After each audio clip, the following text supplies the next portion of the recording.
That's Ron Weaver, folks. Why are you dueling on the side of your car there? Those are advanced notes. Okay. Morning. The late Ronald Weaver. A lot of people wanted to hear that for a long time.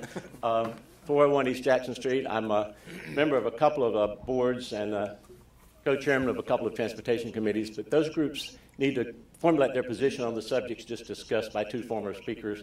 So I'm here as a citizen, but quite frankly, I have 5 questions for you this morning. Number one, is it true that by 2045, Interstate 275 north of downtown Tampa is going to be 245% of capacity? By 2045, is the Interstate I-275 north of downtown going to be what I think we've been told, which is 245% of capacity? Not 120, not 180, not 200, but 245% of capacity. We respect the neighbors' concerns, and I was at that hearing, and there were indeed 30 people who spoke for no bill, and they spoke eloquently with magnificent reasons.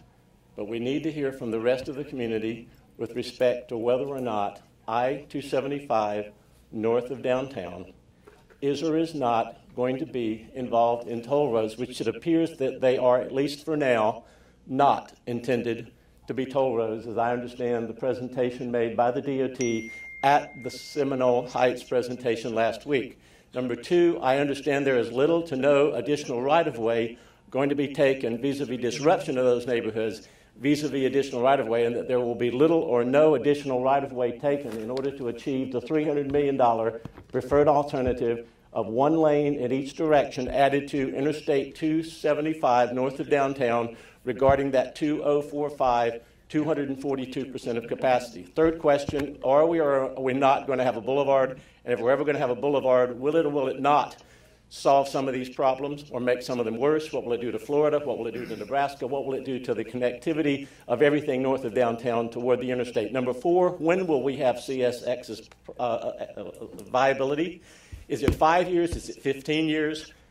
Is it 500 million? Is it 2 billion? Where are we going to get it from?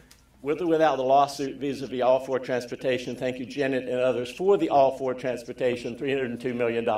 But when will we have rail?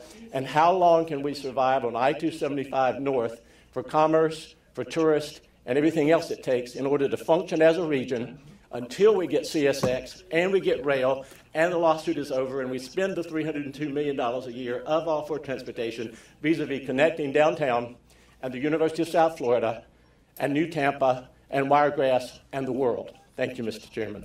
Thank you, Mr. Weaver. Appreciate it very much.